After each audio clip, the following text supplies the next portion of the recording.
네, 오늘 설교 본문은 룻기 3장 1절로 18절입니다.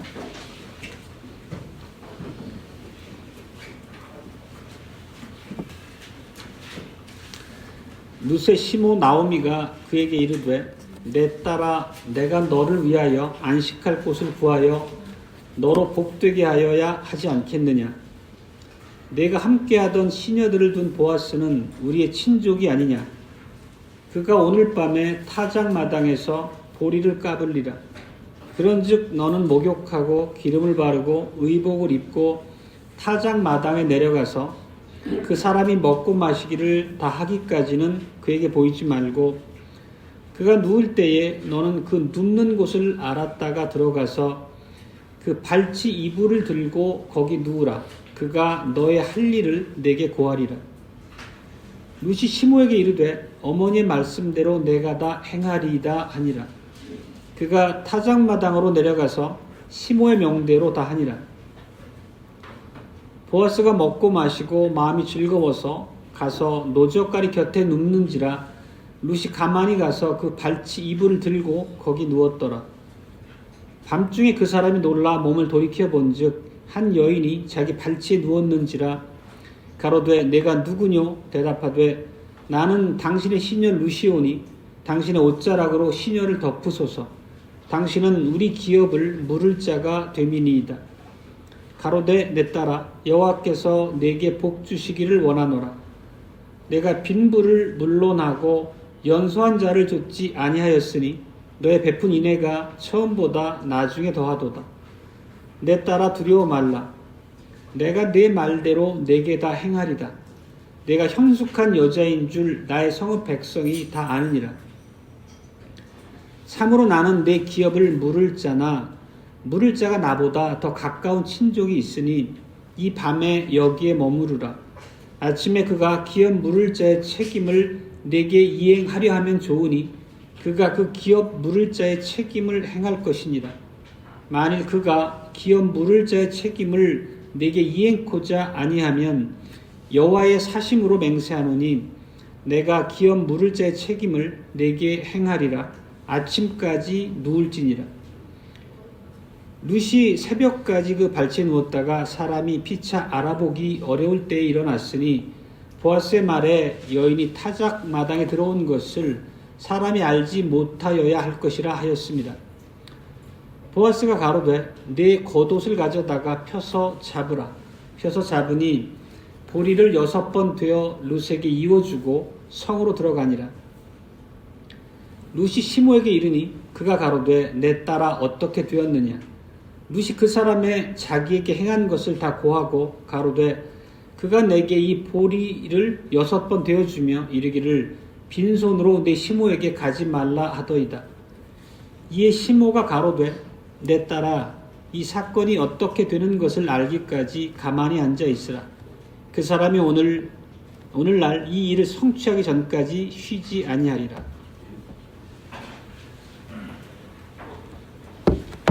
네, 오늘 설교 제목은 회개한 하나님의 자녀 나오미를 환영해 주시려고 보아스에게 지게 한 언약의 의무입니다. 주 예수 그리스도의 사랑하는 형제자매 여러분, 이 룻기는 언뜻 보면 그 보아스와 룻 간의 사랑 얘기처럼 보이기도 합니다. 보아스가 현숙한 아내를 얻는 그런 이야기처럼 보이기도 합니다. 그렇지만 우리가 분명히 알아야 될 것은 이 두 사람을 통해서 하나님께서 하시려는 일이 전체 이스라엘의 안녕과 관련된다는 것입니다. 교회의 복지와 직결되는 일을 하고 있다는 뜻입니다. 한 가정의 회복이 아니라 이스라엘 전체의 회복과 관련된 하나님의 역사라는 의미입니다. 룻기 전체가 말하는 것을 요약해 보면 죄와 사탄의 과의 싸움에서 위기에 처하고 불신앙의 자리로 떨어진 이 언약 백성의 구원을 위해서 장기적으로 언약 백성을 하나님의 뜻에 따라 공의로 다스릴 그 위대한 왕을 세우시겠다는 하나님의 약속을 이루어 가시는 그런 과정으로 우리가 이해할 수 있겠습니다. 물론 지금도 아론의 계보를 따르는 제사장을 세워서 언약 백성을 향한 구원의 복음이 끊임없이 날마다 선포되고 있습니다. 즉 죄의 용서와 하나님께서 완전히 회복하실 안식에 대한 그런 복음이 선포되고 있습니다. 그렇지만 이런 제사 제도를 통해서 선포되는 복음만으로는 이 죄로 기울어진 언약 백성들을 믿음 가운데 견고하게 세우는 것이 불가능하다는 걸 하나님이 바라보신 것입니다. 그래서 이런 강제력, 구속력이 없는 그 제사장을 통한 방식으로서의 복음 선포보다 좀 더 강력한 방법으로서의 왕을 세워서 하나님의 언약 백성을 보존코자 하신 것입니다. 그래서 다시는 이스라엘이 사탄의 노예로 전락하지 않도록, 그리고 다윗과 같은 그런 강력하고 위대한 왕을 세워서 죄와 마귀와 싸우고 이 백성들의 의로운 삶으로 하나님 앞에 바로 설 수 있도록 하나님의 계획하신 바입니다. 반복해서 말씀드린 바이지만 이 룻기의 배경이 되는 사사시대 특징이라는 것이 죄로 점철된 그런 비참한 이스라엘 역사를 잘 압니다. 늘 주변 나라들한테 짓밟히고 그들의 우상을 섬기면서 하나님을 배반한 그런 슬픈 역사가 사사기이기도 합니다. 실제 사사기의 내용을 보면 언약을 배반하고 또 자기 속인이 옳은 대로 살아가고 사탄의 공격에 무기력하게 무너지는 그런 모습들이었습니다. 사탄이 이 언약 백성인 우리 믿는 자를 향한 공격이라는 것은 결국 우리를 죄 가운데 떨어뜨리는 것이고 하나님의 언약을 배반하고 하나님께로부터 돌이키게 하는 거고 결국은 하나님과 모든 관계를 이제 단절하는 불신앙의 자리로 떨어뜨리는 것이 사탄의 일관된 목표고 공작입니다. 그래서 하나님께서는 이러한 사탄의 공격을 막아내 강력한 용사를 왕으로 세우고자 하시는 것입니다. 즉 자기 백성이 죄 가운데 떨어지지 않도록 칼로 지켜낼 수 있는 그런 무력까지 갖춘 왕으로서 하나님의 나라를 지키고자 하시는 것입니다. 그리고 당대의 이방의 공격이라고 하는 게 단순히 그 물리적 힘으로 침공해 오는 것뿐만 아니라 그들이 섬기고 있는 이방 신앙까지 같이 밀려 들어옵니다. 실제 그거로 인해서 하나님의 백성들이 무너진 예가 비일비재합니다. 그래서 단순히 이런 물리력으로 싸우는 것뿐만 아니라 그 하나님의 신앙을 바로 지키기 위한 영적인 통찰력을 갖춘 그런 왕을 세워서 하나님께서는 백성을 보호하고자 하시는 것입니다.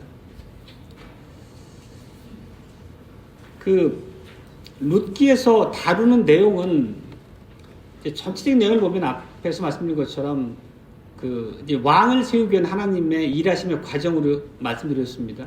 그렇지만 전체 내용의 구성을 보면 왕의 족보에 대한 내용보다는 나오미와 룻 그리고 보아스 세 사람이 그 얘기 전개에 줄을 이루기도 합니다.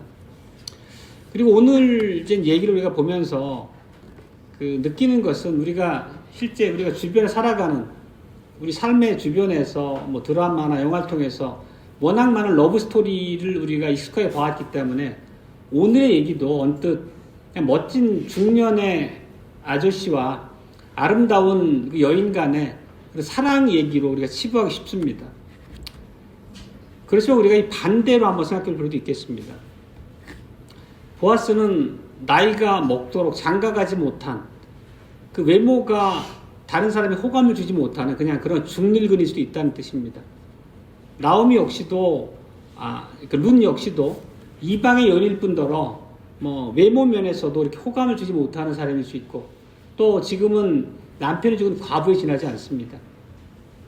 그러니까 제가 이렇게 극단적인 이런 상황을 가정해서 말씀드리는 것은 우리가 이 룻기를 은연중에 사랑의 얘기로 잘못 이해하는 그런 선입견을 일단 차단하고자 하는 그런 의도로 한번 그런 가정을 말씀드려 봤습니다. 우리가 룻기에서 오늘 이제 깊이 봐야 되는 것은 나오미가 어떻게 행동하고 있는가, 그리고 나오미의 지시를 따른 룻이 어떻게 나오미의 지시에 철저하게 따르고 있는가, 그리고 그에 대해서 반응했던 보아스의 모습들, 이런 것들에 주목해야 합니다. 그러니까 다시 말하자면 오늘 등장하는 이 인물들의 행동, 그리고 그들의 주된 관심사를 통해서 하나님께서 하시려는 그 계획이 바로 드러나기 때문입니다. 사랑하는 성도 여러분, 오늘날의 우리는 이미 룻기에 대한 많은 다른 해석들을 통해서 이 룻기 전체 맥락을 잘 이해하고 있기도 합니다. 그래서 그 안에 담긴 하나님의 계시가 향하는 바를 잘 알고 있습니다. 그렇다면 당대에 이 이야기 속에 등장하는 나옴이나 보아스는 그 과정이나 자기들의 행동에 담겼던 의미를 이해하고 있었겠습니까? 아니면 아무런 영문도 모르고 다만 자기들 목전에 처한 현실적인 일들을 대응해 나가는 그런 방식으로만 이해했을 것입니까? 분명한 것은 나옴이나 보아스가 지금 우리가 단순히 그들의 행위에 담긴 의미를 몰랐을 거라고 우리가 치부할 수도 있겠지만 전혀 그렇지 않았다는 것입니다. 그 시대에 하나님께서 자신들을 통해서 하고 계신 일에 대해서 훨씬 더 많은 것을 정확하게 알았다는 것입니다.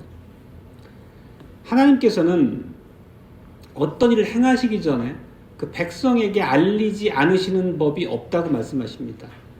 하나님께서 우리의 백성을 도구삼아 행하시는 모든 일은 우리 그 백성들에게 미리 알리시고 그 언약하신 바를 성취해가는 과정으로서 우리가 이해해야 됩니다. 그 아모스 3장 7절에 이런 말씀이 있습니다. 주 여호와께서는 자기의 비밀을 그종 선지자들에게 보이지 아니하시고는 결코 행하심이 없으시리라. 이 말씀의 의미는 하나님께서는 당신께서 하시는 일을 백성들에게 알리시기를 기뻐하시는 하나님이시라는 뜻입니다. 그리고 하나님께서 그 율법과 또 백성에게 주신 많은 언약 안에 담긴 의미를 늘 배우고 그 말씀의 뜻을 따라 살아가는 사람이라면 공개적으로 선포된 하나님의 계시 안에 담긴 의미를 모를 수가 없다는 뜻입니다.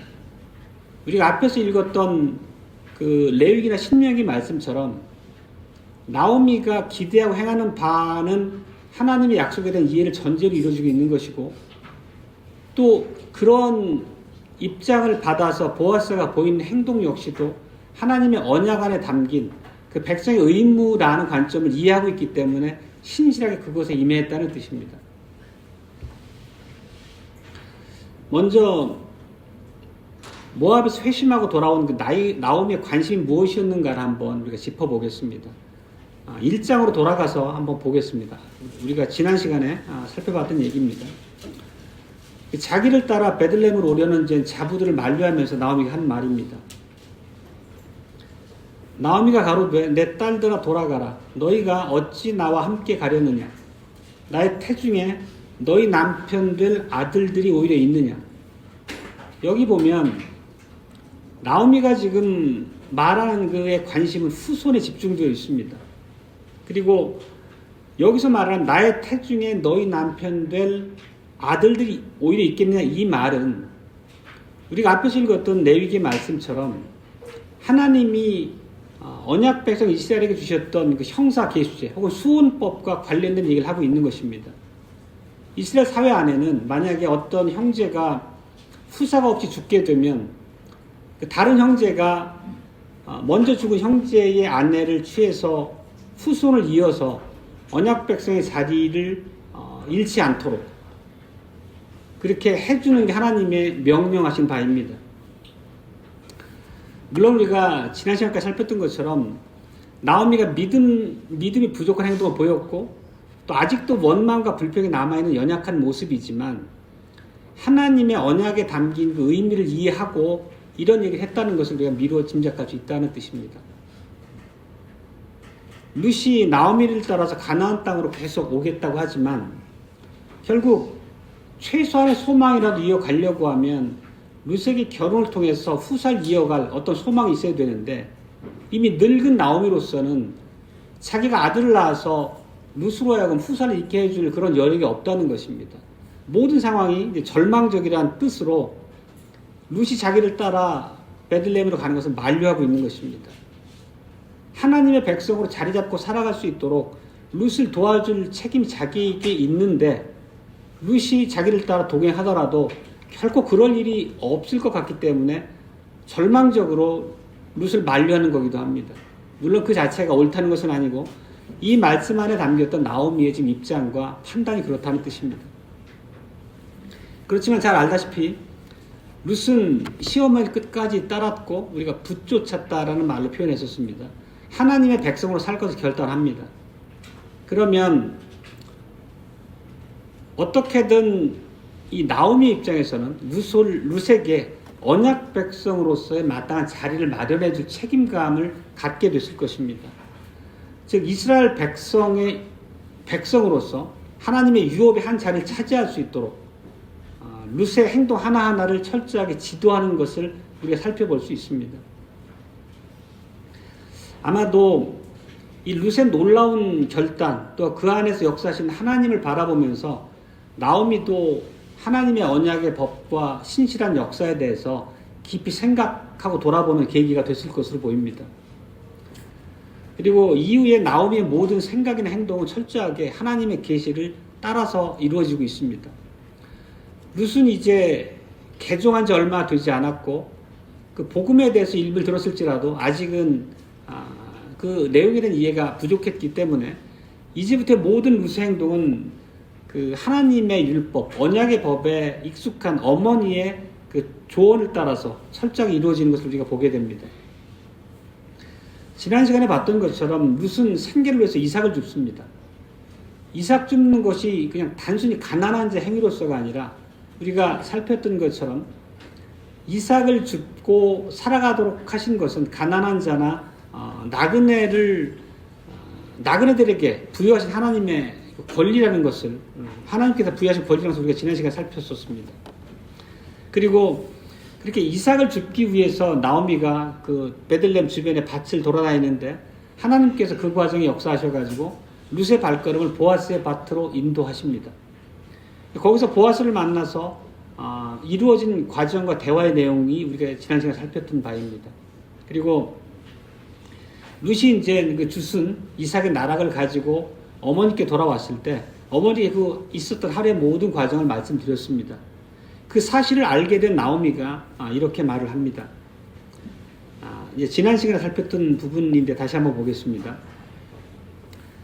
나오미가 자부에게 이르되 여호와의 복이 그에게 있기를 원하노라. 그가 생존한 자와 사망한 자에게 은혜 베풀기를 그치지 아니하도다. 나오미가 또 그에게 이르되 그 사람은 우리의 근족이니 우리 기업을 물을 자 중 하나이니라. 여기서 놀라운 것은 나오미가 보아스를 어떻게 생각하느냐 하는 나오미의 관점입니다. 나오미의 시각입니다. 그냥 이웃 한 사람 정도로 대충 이 상황을 이해하고 넘어가는 것이 아니라 그 사람은 우리의 근족이니 우리 기업을 물을 자 중 하나이니라 이렇게 얘기합니다. 이 얘기는 그 사람이 기업을 물을 근족이라 하는 것은 철저하게 하나님의 언약의 법 안에서 보아스하고의 만남을 이해하고 받아들인다는 뜻입니다. 단순히 친척이 아니라 하나님께서 내신 율법에 따라서 나오미를 보호해줄 거룩한 책임을 지고 있는 사람으로서 보아스를 바라보고 있다는 뜻입니다. 이렇게 주님께서는 언약 백성들이 한 몸을 이룰 수 있도록 거룩한 언약적 의무를 묶어두셨습니다. 그것을 알고 전제하고 보아스하고의 관계와 이후의 모든 과정을 이끌어가는 나오미입니다. 나오미가 처음에는 회개하고 돌아왔을지라도 아직까지도 부족한 가운데 많은 원망이 남아있었지만 점점 더 믿음으로 현실을 가름해가는 그런 자리로까지 나오는 것을 보게 됩니다. 여호와께서 언약 백성을 한 몸으로 묶어주셨다는 그 놀라운 깨달음을 가지고 이 상황을 해석하고 이끌어갑니다. 그래서 나오미는 이제 하나님께서 이 친족을 통해서 다른 가난하고 기업을 잃은 친족을 보살펴주는 그런 의무가 언약 백성의 보아스에게 있다는 것을 일깨워주기 위해서 이의 모든 과정을 계획합니다. 그리고 오늘 우리가 읽은 본문이 그 과정입니다. 그리고 그런 과정의 최종 결말은 4장에서 우리가 보게 되는데 미리 한 구절을 보겠습니다. 4장 13절과 14절입니다.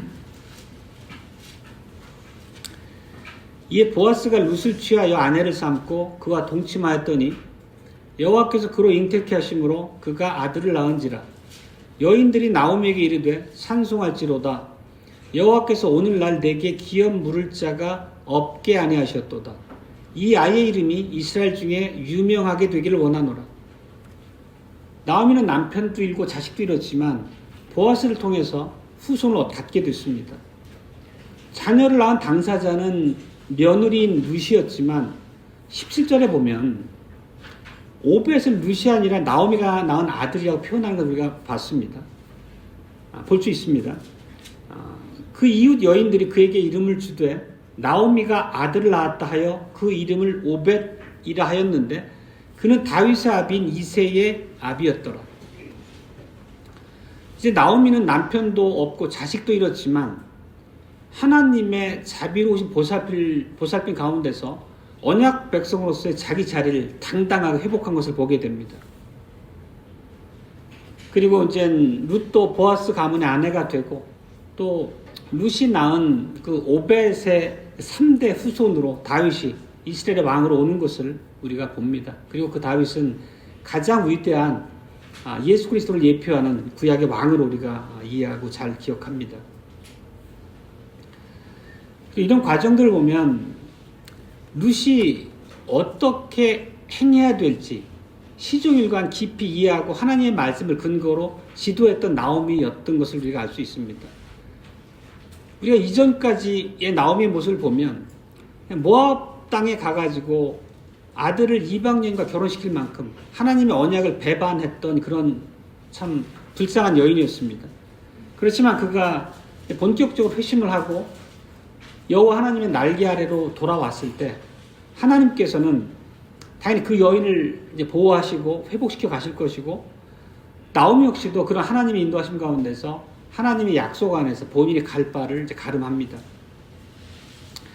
이렇게 하나님의 언약 안에서 소원을 찾아 했기 때문에 율법에 대해서 깊이 다시 살폈을 것이고 나오미의 모든 이제 그 이후의 행동을 보면 철저하게 그거에 대한 깨달음에 기반하고 있음을 우리가 알 수 있습니다. 그랬기 때문에 자기 이웃 가운데서 자기를 돌보아 줄 의무를 가진 보아스를 보게 됐던 거고 또 비록 자신이 지금 자식과 남편을 잃고 모든 것을 다 잃어버린 아무것도 아닌 비참한 직에 이르렀을지라도 소망을 품게 되었던 것입니다. 그리고 앞서 말씀드렸던 것처럼 이삭 줍기를 통해서 밭에 나갔던 룻의 발걸음을 보아스에게 인도하고 그런 과정을 통해서 또 나오미가 보아스를 기업 물을 자로 깨닫게 하시고 또 실제 그 모든 과정이 회복의 과정으로 결과를 열매 맺게 하신 것은 하나님의 은혜로 손길이었다는 것을 우리가 고백하지 않을 수 없습니다. 이렇게 보면 참으로 하나님의 율법은 하나님의 언약의 법은 그냥 냉랭하고 몸이 건조한 것이 아닙니다. 오히려 언약을 믿고 하나님의 말씀을 철저하게 따라 순종하고 죄에서 돌이키는 사람에게는 놀라운 하나님의 은혜를 받을 수 있는 담보하는 그런 길이라는 뜻입니다. 그리고 오늘 우리가 본문에서 보는 보아스는 어떤 사람입니까? 물론 그 사람이 하나님의 언약 안에서 신실한 사람이었다는 것을 우리가 내용의 전개를 통해 잘 볼 수 있습니다. 그렇지만 우리가 이런 문장 안에서 개인적인 이제 경건, 인격 이런 측면으로 바라보기보다는 이 언약에 대한 하나님의 신실하심이라는 관점으로 해석하고 바라보는 게 맞다고 생각됩니다. 하나님 나라의 일이라는 것은 어떤 일 개개인의 우리의 안목으로 보기에 매우 훌륭하고 신앙으로 경건한 사람으로 칭찬받을지라도 실제 모든 과정을 주관하시고 실제 그 결과를 내시는 분은 하나님이시라는 관점을 우리는 항상 잃지 않고 바라봐야 됩니다. 룻기 2장 12절 한번 보겠습니다. 지난 시간에 봤던 구절입니다. 여호와께서 내 행한 일을 보응하시기를 원하며 이스라엘의 하나님 여호와께서 그 날개 아래 보호를 받으러 온 내게 온전한 상 주시기를 원하노라. 이것은 보아스가 룻 행실을 보고 룻을 칭찬하고 여호와의 복을 빌어주었던 여호와께서 내게 상급을 주시리라는 그런 약속의 선포였습니다. 그렇지만 이 말 속에 담긴 의미는 조금 더 확장해서 볼 수 있어야 됩니다. 나오미가 하나님의 교회를 떠나서 이방 땅으로 갔다가 회심하고 돌아왔습니다. 회개하고 돌아왔습니다. 그렇다면 하나님께서 돌아온 자기 백성에게 사죄의 은혜를 베푸실 것이고 또 피난처를 제공하실 것이라는 그런 보아스가 가진 하나님에 대한 이해를 전제로 하는 그런 선포이기도 하다는 것을 우리가 또 볼 수 있어야 됩니다.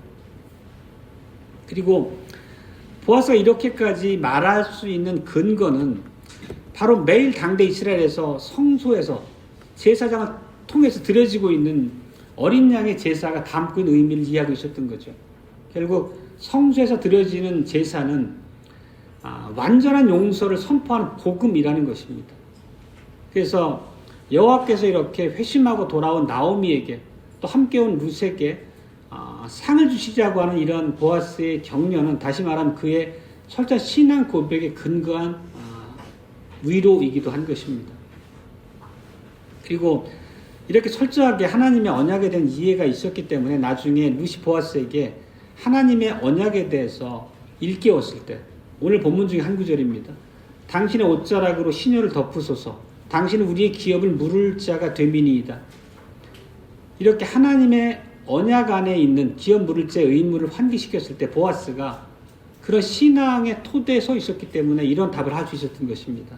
그게 오늘 13절입니다. 이 밤에 여기서 머무르라. 아침에 그가 기업 물을 자의 책임을 내게 이행하려 하면 좋으니 그가 그 기업 물을 자의 책임을 행할 것이라.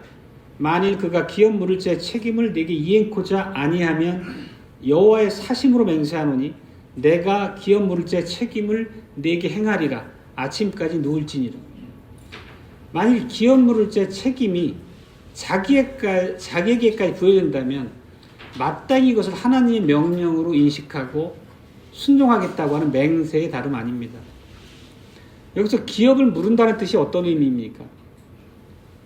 물은다는 말은 원 상태를 회복시킨다는 의미입니다. 값을 지불하고 도로 산다는 의미입니다. 기업을 물은다는 의미의 영어 단어가 그 redeem이라는 단어입니다. redeem이라는 영어 단어인데 이것은 구속하다라는 것과 동일한 단어입니다. 그리고 그 redeemer 그러면 기업을 물을 자인데 이 redeemer 할 때 R을 대문자로 쓰면 예수님을 가리킵니다. 우리의 구속주라는 뜻입니다.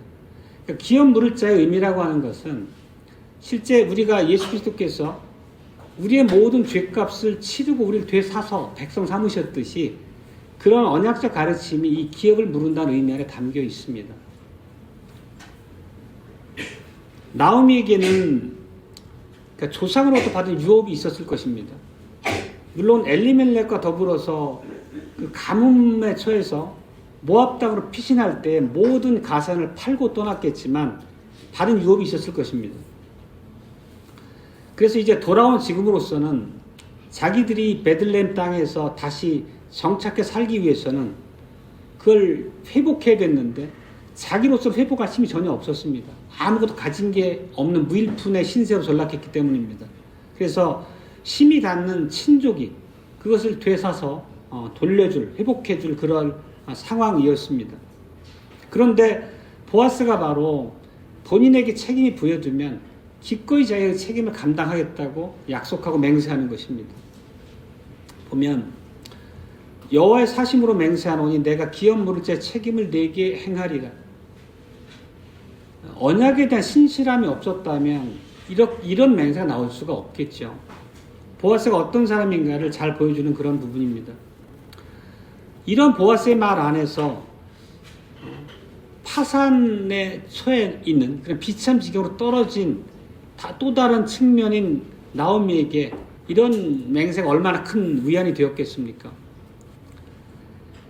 이 하나님을 경외하는 사람의 맹세를 통해서 하나님의 날개 아래로 피해온 나오미에게 커다란 위로를 주신 하나님이십니다. 나오미는 이 주님의 은혜로 이렇게 하나님의 율법의 요구를 신실하게 따르는 보아스를 만나게 된 것입니다. 그 모든 과정을 선히 인도하신 것은 당연히 하나님이십니다. 언약의 신실한 보아스를 사용하셔서 나오미의 분깃을 회복시켜 주셨습니다. 그리고 보아스가 이 맹세로 이 율법의 자신을 묶는 것은 그가 평소의 삶 가운데서 철저하게 하나님의 구속을 기대하고 의지했다는 뜻입니다. 하나님의 구속을 의지했다는 것은, 구속은 결국은 죄의 용서와 안식의 회복을 얘기합니다. 창세기 3장 15절에서 여인의 후손이 뱀의 후손의 머리를 깨뜨릴 것이라는 약속 안에 담긴 하나님과의 화목의 회복이라고 하는 그 소망을 굳건하게 가지고 있었기 때문에 언약 백성에게 요구되는 책무 앞에서도 본인이 이렇게 신실하게 순종의 자리에 나올 수 있었다는 뜻입니다. 그래서 이런 과정을 통해서 죄로 파산했던 엘리멜렉의 가게가 아름답게 회복됩니다. 나오미가 하나님의 유업을 다시 회복합니다. 죄로부터 회개하고 돌아온 하나님의 백성을 하나님께서 참으로 아름답게 회복시켜 주십니다. 그리고 이런 걸 통해서 우리가 참 깨달아야 될 것은 하나님의 유업이 회복되는, 유지되는 방법에 대해서입니다. 결국은 우리가 죄와 사탄의 공격에 대해서 우리가 대응하고 비꾸러져 불신의 자리를 떨어지지 않기 위해서는 결국은 하나님의 법에 대한 바른 인식, 이해, 그 길을 쫓아가는 그게 유일하게 우리한테 주신 힘있고 옳은 길이라는 것을 다시 한번 오늘의 이런 기사를 통해서 보게 됩니다. 오늘 두 번째 주제는 유업을 위해 기업 물을 자를 세우심이라는 주제입니다. 형제자매 여러분, 우리가 여기서 생각할 것이 하나 있습니다. 하나님께서는 백성들에게, 자기 모든 백성에게 유업을 주셨습니다. 그렇지만 죄와 사탄의 집요한 공격 때문에 우리는 항상 우리에게 주신 유업, 구원을 잃을 그런 위험과 마주합니다. 우리의 죄성, 우리의 이런 연약함 때문에 유업을 안전하게 보호하는 것이 철저하게 하나님께서 하시는 일로서 우리에게 이해되어야 합니다. 그리고 율법 안에 기업 물을 자라고 하는 제도를 두신 것은 우리의 이런 부패성, 죄성으로 인해서 유업을 잃고 비참의 죄로 떨어질 가능성을 염두에 두셨기 때문에 하나님의 법 안에 이런 제도를 두셨다고 우리는 이해할 수 있습니다. 다시 말하면 교회 안에 있는 모든 지체들은 언약 백성들 상호 간에는 서로에 대해서 거룩한 의무를 지고 있다는 것을 오늘의 이 가르침은 그 내용을 포함하고 있습니다. 하나님께서 주신 유업은 물론 구약시대 때는 그 유업이 땅과 후사로서 많이 상징이 되었지만 오늘날 우리에게 유업이라고 하는 것은 사실 우리의 구원의 문제가 되겠죠. 이것은 개인의 문제가 아닙니다. 이스라엘 전체의 문제이고 교회 전체의 문제를 우리가 이해해야 됩니다.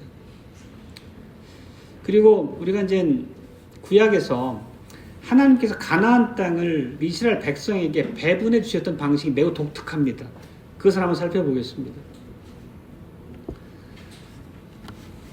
하나님께서는 이제 그 출애굽 이후에 이스라엘 백성들을 이끄셔가지고 가나안 땅으로 들어가셨을 때 백성들 하나하나에게 제 몫을 분배해 주십니다. 그냥 가나안 땅을 뭉뚱그려서 주시고 너희들이 알아서 나눠 가져 이렇게 하지 않으셨다는 겁니다. 그러니까 빈부귀천을 물어나고 철저하게 하나님께서 하나님의 주권으로 분배해 주십니다. 그게 바로 이제 민수기 26장에 나오는데 몇 부분만 발췌해서 보겠습니다. 여호와께서 모세에게 일러 가라사대 이 명수대로 땅을 나눠 기업을 삼게 하라. 즉 많으면 많이 주고 적으면 적게 주라는 철저한 그런 균등한 분배를 명하십니다.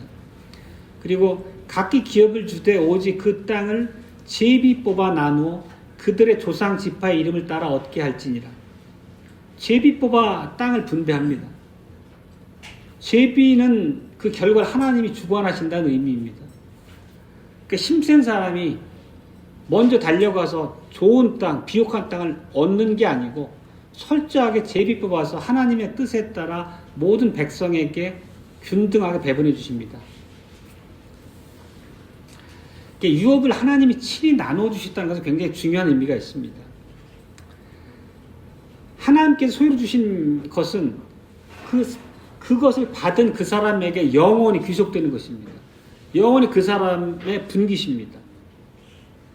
그렇지만 철저하게 그 사람은 청지기의 위치에 있기 때문에 모든 소유에 대한 부분은 자기 마음대로 행사할 수 없습니다.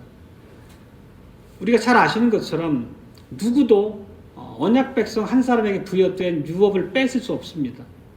그래서 자기가 먹고 살기 힘들어서 그 자기의 기업, 유업을 팔았더라도 신년이 되면 반드시 원래 주인에게 돌아오게끔 하나님의 율법 안에 제정해 두셨던 걸 우리가 잘 압니다. 이런 모든 것 자체가 같은 맥락에서 우리가 이해할 수 있습니다.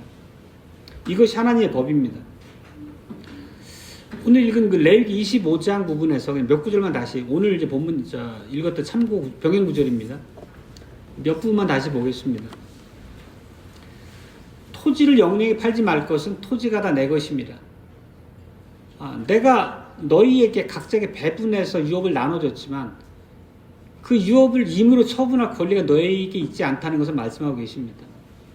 그리고 또 중간에 그 토지 무르기를 허락할지니 만일 너희 형제가 가나안하여 그 기업 얼마를 팔았으면 그 근족이 와서 동족에 판 것을 물을 것이요 그러나 자기가 물을 힘이 없으면 그 판 것이 희년이 이르기까지 산재 손에 있다가 희년에 미쳐 돌아오리니. 이 레위기 25장 말씀에서 우리가 이해할 수 있는 것은 철저하게 유업을 나눠주신 하나님이시지만 그 모든 유업의 소유권은 여전히, 그 권리는 하나님이 가지고 계셨다는 뜻입니다. 그리고 하나님께서 이런 제도를 제정하신 것이 왜일까요? 왜 이렇게 철저하게 사고 파는 것도 제약을 가하시고 또 안식년을 두시고 희년을 두셔가지고 소유권이 임의로 다른 사람에게 넘어가지 않도록 그렇게 제재를 가하셨을까요? 그것은 타락한 우리 가운데 있는 탐욕과 죄성 때문에 그렇습니다. 만약에 그 사람들 간의 합의에 맡겨두고 당대 통치자들의 권리에 위임해 두셨다면 아마 사람들의 욕심으로 인해 가지고 많이 갖는 사람 많이 갖고 적게 갖는 사람은 모든 걸 빼앗기고 빈털때가 될 것이 너무나 명약관화했기 때문에 하나님께서 철저하게 이런 제도를 통해서 언약 백성들이 약속하신 가나안 땅에서 그 기업을 누릴 수 있도록 그렇게 보존하고 계신 것입니다. 그리고 신명기 27장에 보면 이런 말씀이 있습니다. 그 이웃의 지게표를 옮기는 자는 저주를 받을 것이라 할 것이요 모든 백성은 아멘 할지니라. 지게표는 이제 땅의 경계를 표시하는 표를 얘기하는데 결국 이 말씀 역시도 땅의 경계를 임의로 옮기지 말라는 얘기는 땅의 소유권을 임의로 주고받을 수 없다는 얘기를 동일하게 하고 있는 것입니다. 이렇게 하나님께서는 자기 백성을 보호하기 위해서, 보존하기 위해서 모든 것을 직접 하나님의 주권 아래 두셨다는 것을 우리가 알 수 있습니다. 사람들에게는 그것을 사고팔 권리를 두지 않으셨다는 것입니다. 이런 얘기를 듣다 보면 우리가 열왕기서에 나오는 그 다른 백성의 땅을 욕심내서 사고자 했던 왕의 얘기를 기억하실 것입니다. 바로 아합 왕과 나봇의 얘기입니다. 아합 왕은 나봇이 가지고 있는 그 포도원이 너무 마음에 들어서 그걸 큰 돈을 주고서라도 사고자 했지만 나봇은 거기에 불응합니다. 이때 이제 나봇이 했던 얘기가 이겁니다. 내 12의 유업을 왕에게 주기를 여호와께서 금하실지로다. 결국 아합이 왕이었지만 하나님의 법을 근거로 내가 이 땅을 당신에게 팔 수 없습니다라고 말하니까 더 이상 아합이 어쩌지 못했던 것을 우리가 알 수 있습니다. 물론 나중에 다른 악한 방법을 통해서 그걸 취하긴 했지만 이런 주님의 명령은 그러니까 이스라엘 가운데 있는 작은 소자 한 사람까지도 하나님께 분배받은 제 몫을 끝까지 보존하시도록 지켜주시는 하나님의 은혜의 방식입니다. 설사 왕일지라도 하나님께서 정한 그 지게표를 임의로 옮길 수 없다는 것을 말씀하고 계신 것입니다. 그러면 이게 단지 구약에 있는 이스라엘 백성에게만 주신 교훈일까요? 우리도 하나님께서 이 이스라엘 안에 이스라엘 그 백성들 간에 단 한 사람도 소외당하는 것을 하나님이 금하셨다면 오늘날 우리 하나님의 언약 백성인 교회 안에서도 지체 중에 어느 누군가가 소외되는 그런 상황이 있다는 것은 하나님의 교훈과 명하심에 정면으로 배치되는 것을 우리가 알 수 있습니다. 사랑하는 형제자매 여러분, 하나님이 주신 유업은 이토록 견고하고 취소될 수 없는 것입니다. 그런데 한 가지, 이 나오미의 경우 만약에 자기의 능력이 돼서 자기가 모압으로 이전하기 전에 팔았던 자기의 기업을 돌려받았을지라도 한 가지 문제가 있습니다.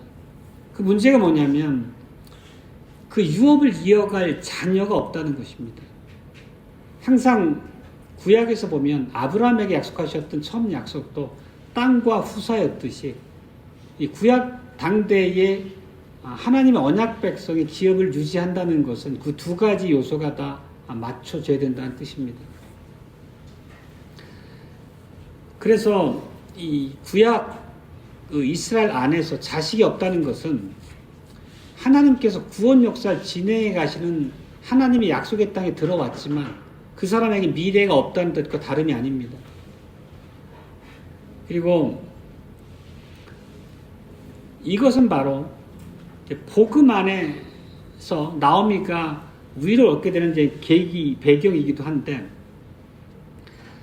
성서를 통해 선포된 복음은 앞서 말씀드렸던 것처럼 결국은 어떠한 극악한 죄를 범했을지라도 나오미처럼 이방적으로 이민 가서 자기의 자녀를 이방인과 결혼하고 하나님의 언약을 배반한 그런 큰 죄를 범한 죄인일지라도 회심하고 돌아오면 모든 것을 용서하고 하나님의 은혜 안에 회복시켜 주시겠다는 그 복음이 선포되는 게 바로 제사 제도를 통해서였습니다. 그리고 나오미는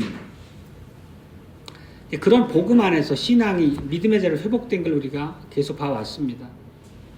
그리고 하나님께서는 이 나오미의 유업을 회복시켜 주시기를 기뻐하셨습니다. 그리고 그 과정으로 나오미 그리고 룻을 친족 보아스에게 인도하셔가지고 그 회개한 나오미의 집을 언약 안에서 회복시켜 주신 것이 바로 룻기에서 오늘 우리가 살폈던 바입니다.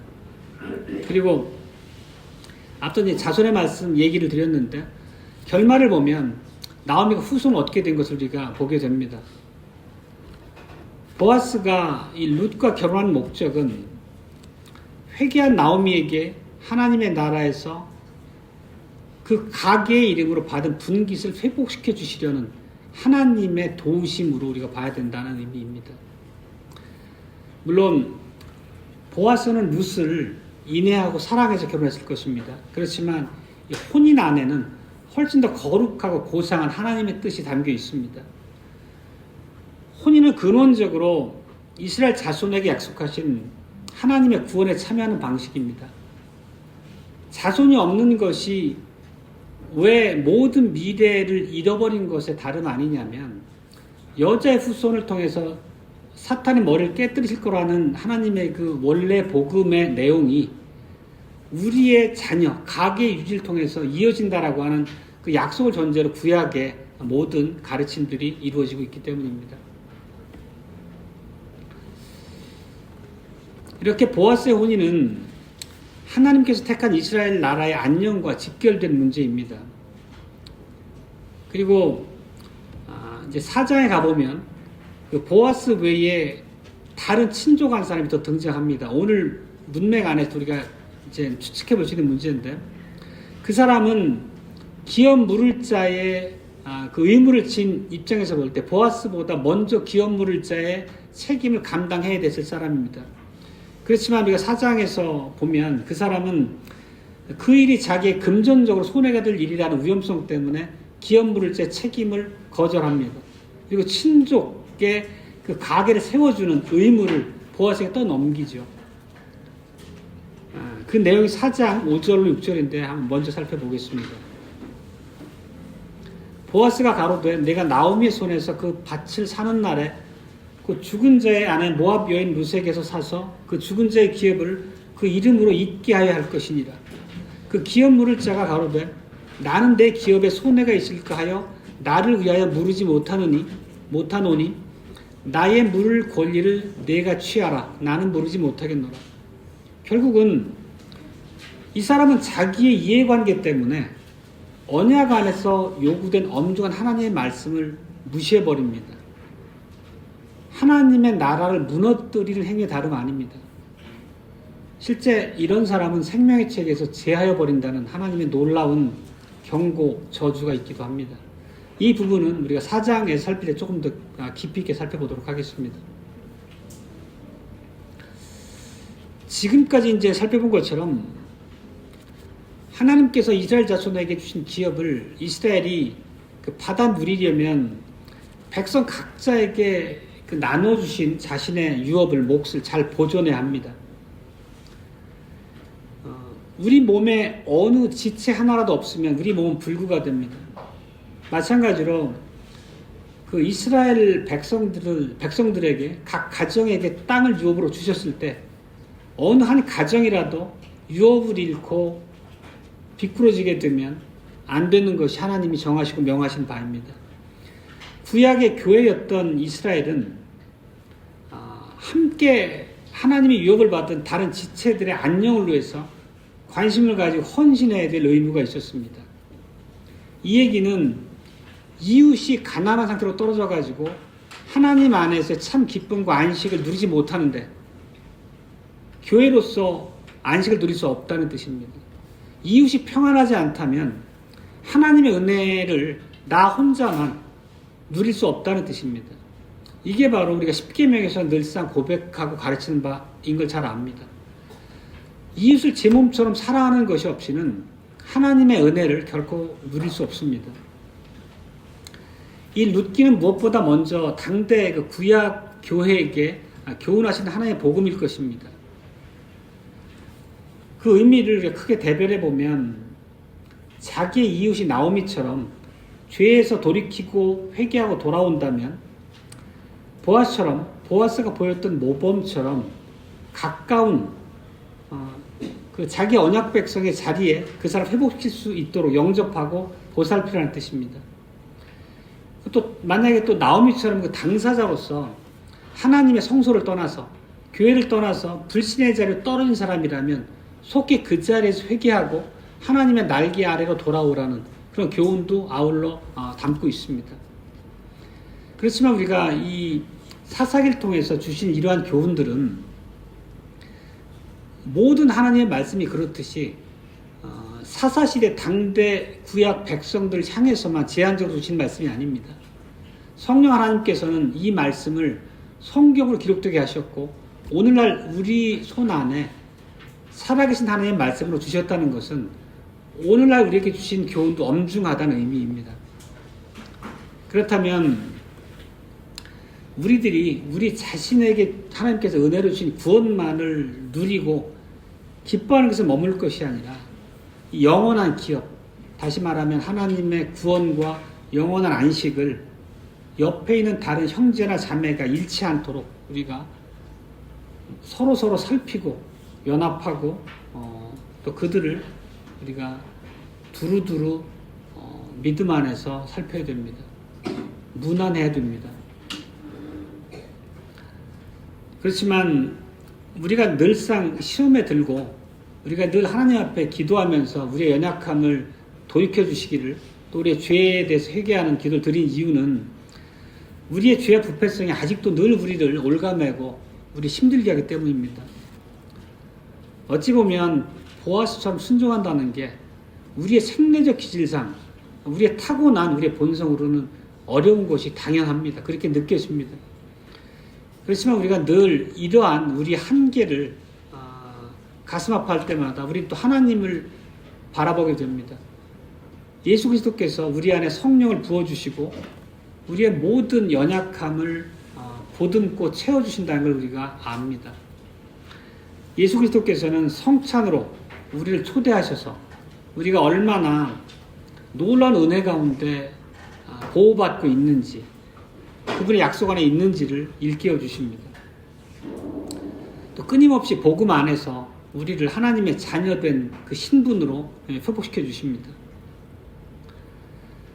물론 오늘 그 본문에 있었던 많은 제도들은 신약시대를 살아가는 우리들하고 직접적으로 연관이 있는 제도는 아닙니다. 오늘날 우리는 예수님께서 이 땅에 오셔서 모든 구속, 언약을 성취하신 신약시대를 살아가고 있습니다. 그러니까 우리에게 기업물을 친족의 의무라고 하는 게 똑같은 방식으로 요구되지는 않습니다. 그럴지라도 기업물을 제 의무라고 하는 게 어떤 것이었는지 우리가 앞서 살펴봤던 것처럼 동일한 의미에서 신약 백성, 신약 교회를 살아가는 우리 언약 백성에게도 동일한 의무가 부여되고 있다는 것을 우리가 외면할 수 없습니다. 우리는 우리의 왕이시고 선지자이시고 대제사장이신 예수 그리스도를 우리의 머리로 받았습니다. 그렇다면 우리의 머리이신 그리스도를 우리가 그분의 말씀에 온전히 순종하는 참된 교회를 이룸으로써 세상 가운데 드러내야 마땅합니다. 그러면 우리가 육신적으로 보더라도 머리를 온전히 드러낸다는 것은 모든 몸의 지체가 건실하게 제자리에 있을 때 가능한 일입니다. 그렇다면 예수님을 우리의 머리로서 세상 가운데 마땅히 드러내려고 하면, 영광스럽게 우리가 보여드리려고 하면 우리가 전후좌우에 있는 모든 지체들을 온전히 보존하고 섬길 수 있도록, 또 우리가 한 지체도 잃지 않기 위해서 정말 사랑으로 영적으로 우리 형제들을 상호 돌봐야 된다는 것을 우리가 반드시 기억해야 합니다. 그리고 하나님께서는 누군가 죄의 길에서 돌이키고 하나님의 날개 아래로 다시 돌아온다면 그에게 은혜를 베푸시는 것을 오늘 우리가 룻기 본문에서 잘 봤습니다. 그렇다면 우리를 떠난 지체가 있다면 마땅히 우리가 하나님께서 우리에게 명하신 바의 의미 안에서 그 형제를 신앙 안으로 회복시키기 위한 우리에게 요구하신 하나님의 말씀도 마음에 새겨야 될 것입니다. 구약시대 이 가나안 땅에 있던 이 구약의 교회가 주변 이방 민족들에게 제사장 나라로서 드러내야 될 많은 책무를 하나님께서 부여받았습니다. 그렇다면 예수 그리스도를 통해서 모든 하나님의 언약이 성취됐고 하나님의 모든 계시가 완성이 돼서 명백하게 우리에게 주어졌고 선명하게 가르쳐지는 오늘을 사는 하나님의 백성이 우리들에게는 더욱더 이런 언약적 요구 앞에 신실하고 열심을 내야 마땅할 것입니다. 아멘.